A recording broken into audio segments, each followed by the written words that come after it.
Hi, I'm Eric Kang, a Senior Program Manager in Database Systems Group.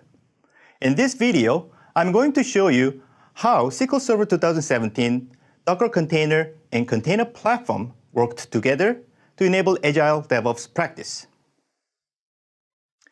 In this session, we'll quickly go over the benefit of running SQL Server 2017 in a Docker container and Container Platform. Then, we will work through quick tutorials for the basics, building your own Docker images, deploying SQL Server 2017 to a container platform, then automate the process. First, what is the benefit of using container? Container technology like Docker is gaining a huge popularity nowadays. The reason is, it is fast to deploy a simple or complex app and database environment. It is portable and predictable. It effectively solves the issue of it works fine on my PC while the app and database is failing in production and in customer's machine. With a container, you can take the advantage of a container platform like a Kubernetes, DCOS, Docker Swarm, and Azure Container Service. You can maximize the resource utilization of your computing resources, and also you can automate the management of container deployment, scheduling, health, and its resiliency. The command line interfaces and APIs are well defined, so you can automate not only application and database, but also the whole runtime environment. Let's start with the basic commands to run SQL Server 2017 in a Docker container. Just to remember, Docker pull, Docker run, and Docker compose. Let's take a look at a demo to see how it works. All right, let's open up our demo script. I have prepared a demo script so that we can go very smoothly. So first one is the basics. So let me close it. So what we're going to do is that Docker pull. So to be able to run a container, you need to have a Docker image. So for SQL Server, we have Microsoft/MSSQL-server-Linux latest. This is the name of our Docker image that we're going to use today for SQL Server 2017. Let's run it. All right, so I already downloaded this image before this demo, so it was quick. Usually, downloading time would be like 20 seconds, and it's pretty fast. And then, once you have the image, next step is to run Docker. For SQL Server 2017, there are 4 important parameters that you need to specify. One is the port. So in this case, the default port is 1433. I'm going to map it as a 1431.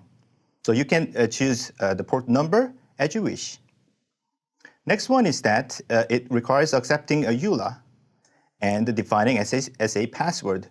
I'm just showing this password for demo purpose, but don't do this one in the real practice.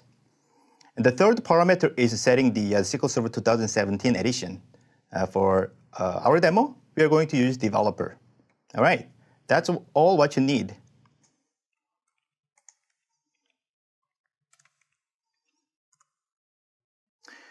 With just the one command, now, let me show you Docker PS.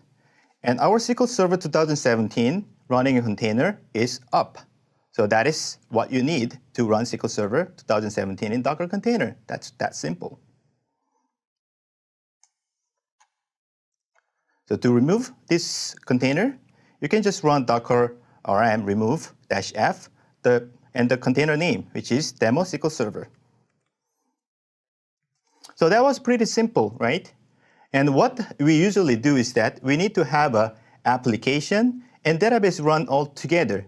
So how we can do it really simply? That is Docker compose command. It's a utility of Docker, and you can define. Let me show you. The SQL Server and the web application all together in one file that is called the dockercompose.yml. So let's go through a little bit about this one.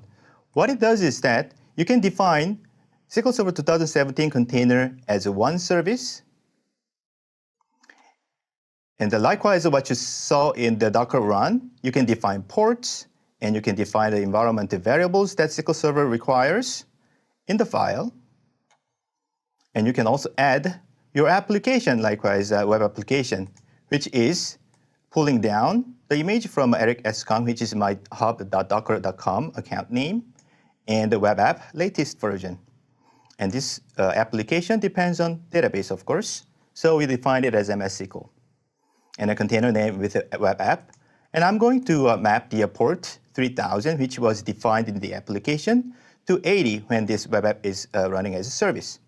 So let's quickly take a look at how it works. So once you have a docker compose.yml, what you need is docker compose up.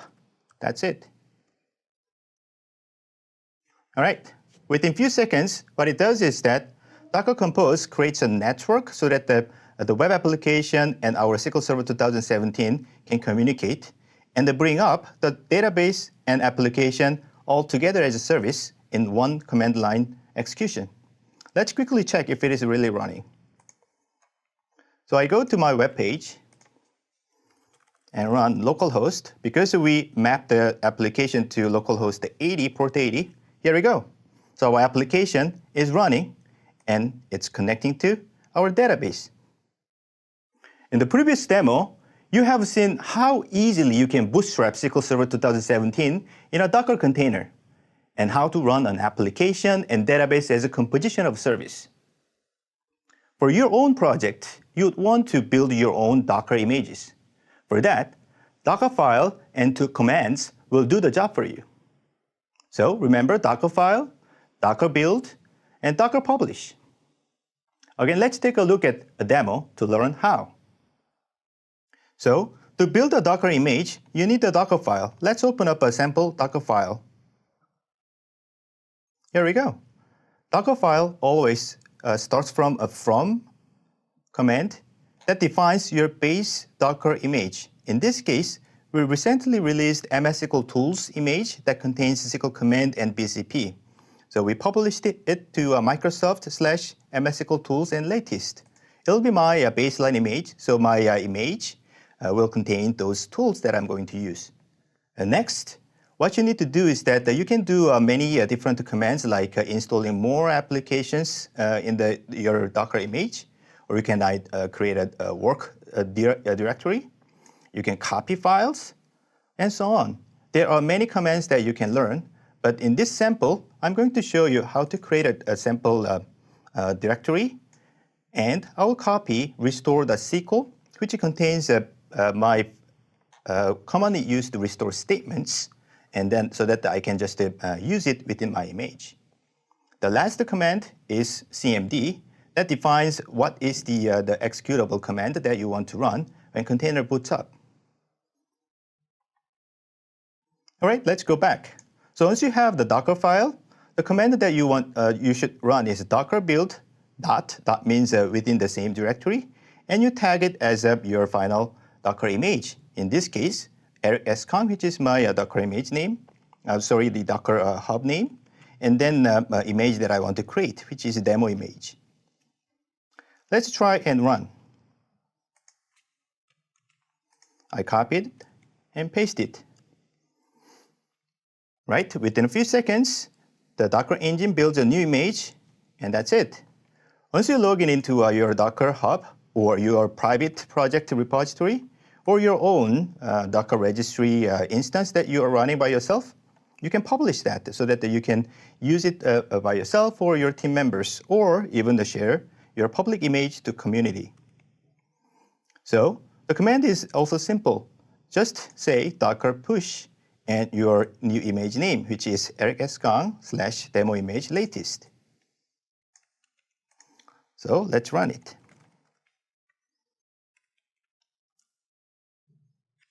All right.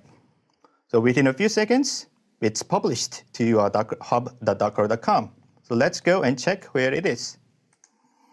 So as I mentioned, if you go to Docker Hub, hub.docker.com, let's scroll down. Here we go. So we just published our new image to our public repository. As I mentioned, if you are building your image for your project, then you would consider to publish it into a private repository. Hub.docker.com provides you a private repository, or you can use Azure Container Registry, which will be your project team's private repository. Great! So far, you have learned all the basics of running SQL Server 2017 in a container and building your own Docker images. Let's move into a more advanced but exciting subject, container platform. AKS, Azure Container Service, which is in public preview now, supports DCOS, Kubernetes, and so on. You have multiple choices for the container platform. AKS helps you easily set up a container platform in Azure with a few command executions and a cup of coffee. Once it is set up, it allows you to run containers at scale with ease. You can manage containers' health and resiliency automatically. Most importantly, you can easily work with a persistent storage. Please remember that containers are ephemeral. That means if you stop and kill a container, then database files in the container will be lost. So you need to store database files in a persistent storage. In the next demo, we'll use Kubernetes in AKS. Just remember two commands, kubectl apply and kubectl delete. Let's see the demo. In this demo, I'm going to show you first how easily you can create a container platform using Azure Container Service. I opened up my third demo script, which shows first creating an Azure group using adds CLI. Adds group create name is connect AKS, and the location is West US 2. This one creates a group that will have my the Kubernetes container platform resources in that. The second command that we need to run is adds AKS and create. So the group will be the connect AKS that we just created, and the connect cluster, which will be our new container platform's name, and number of agent. We will use 2 agents in our Kubernetes cluster container platform. Once it is executed, while waiting, what we can do is that we can run install CLI in local machine. And then once the setup is completed, you can run as AKS get credentials command so that you can pull down the configuration file from your container platform and save it in your local machine so that you can communicate with your cluster from your local machine. Let's run it.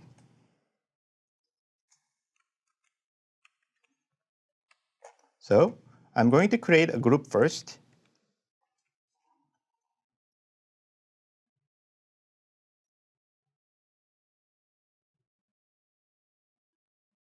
Okay, here we go. So within a few seconds, it is created. Now let's create a container platform in Azure Container Service.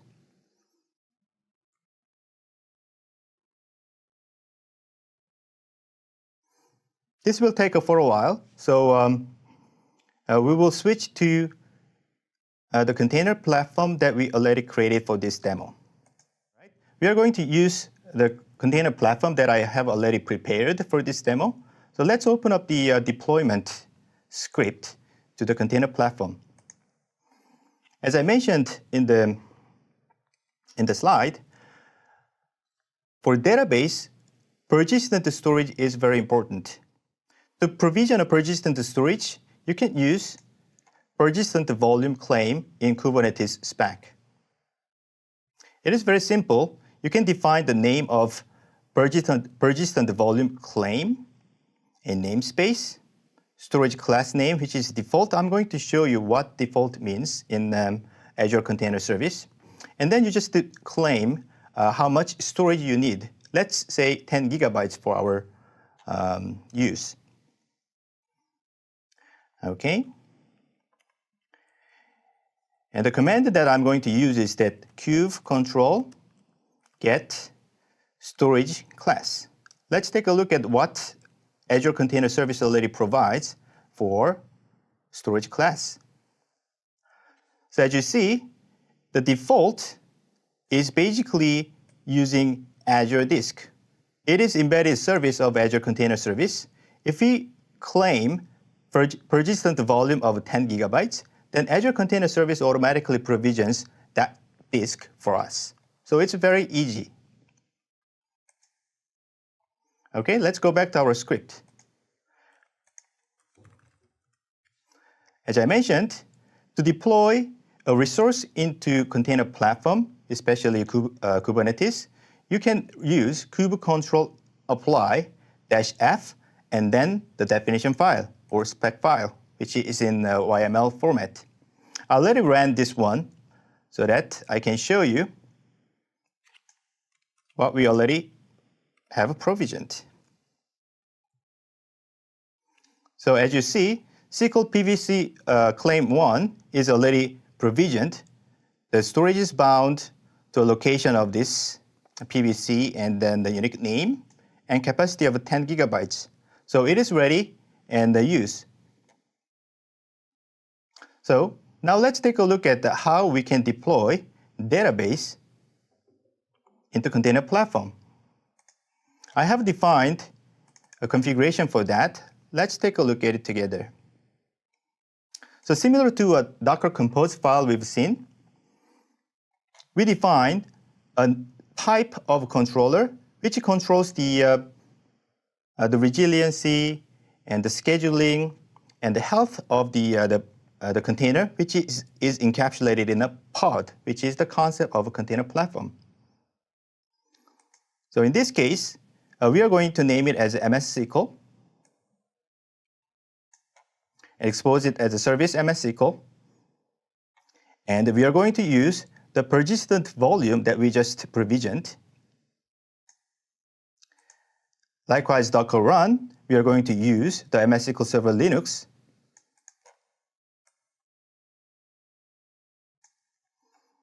And port and environment variable that we have seen in the Docker run demo. And the volume that we are mounting is /var/opt/MSSQL. Under this, we store master databases and all the database files under here.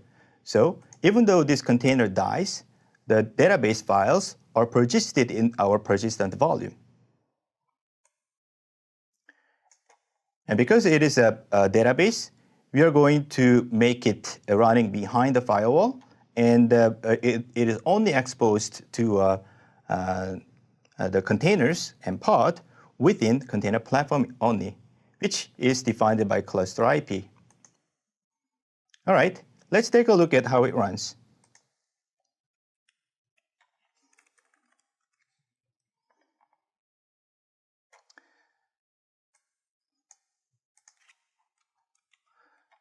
So I copied kubeapply -f SQL-stateful set.yml, which is our definition for SQL Server 2017 running a container platform.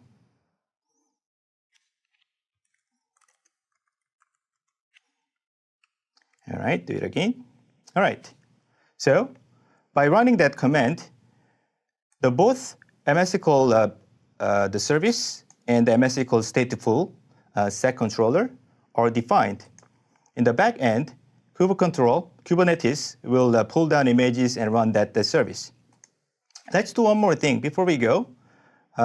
We want to run application along with the database together.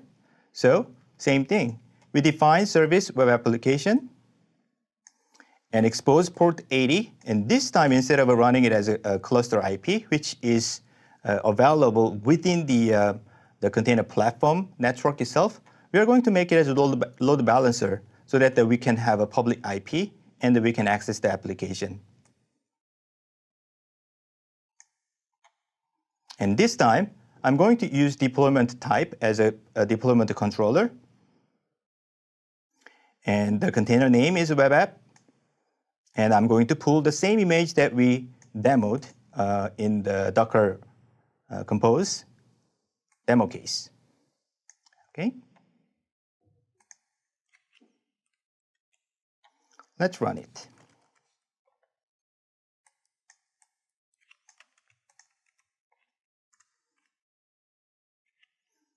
Okay, now it is configured. Let's run if those services are running in the AKS correctly. It's a kube control get services. All right, MS SQL, which is our SQL Server 2017 database, and the web app, which is our Node.js application, are running correctly. For web app, it's exposing external IP to this IP address. So I can copy it and go to web browser. And I can type enter. All right, our web application and database are running correctly in the container platform using exactly same image. So far, we have run all the tasks using command line and script only. Anything that you can run in a command line interface or with a script can be automated using Visual Studio Team Service. Let's take a look at the last demo. So let's take a look at the Visual Studio Team Service. I have created a build definition which is triggered by a source code check-in or source code change in the GitHub. What it does is that I'm opening up the definition of the build definition in VSTS. It's very simple. It gets the source and it runs a simple setup. And what it does is that it runs MS SQL unit test docker build and push script. As I mentioned, this script contains docker build and docker push commands. That is exactly the commands that we used in this demo. Again, anything that you can run in command line or script can be automated using Visual Studio Team Service. Also, Visual Studio Team Service has built-in templates for Docker and other container platform. So if you go to search Docker, then you can see Docker and Docker Compose, which is familiar to us already. If you want to use container platform, you can type in, let's say, Kubernetes. Here we go. There is a deploy to Kubernetes template. Either using the script that you have created during this demo, using Docker or Docker Compose template, or deploy to Kubernetes in Visual Studio Team Service, you can easily automate all those Docker operation using the SQL Server 2017 very easily and enable automated CI and CD. Today, you've learned the basics of running your application and the database in Docker container and container platform. For more information, please visit aka.ms SQL DevOps page or Channel 9. Thank you very much for watching this session.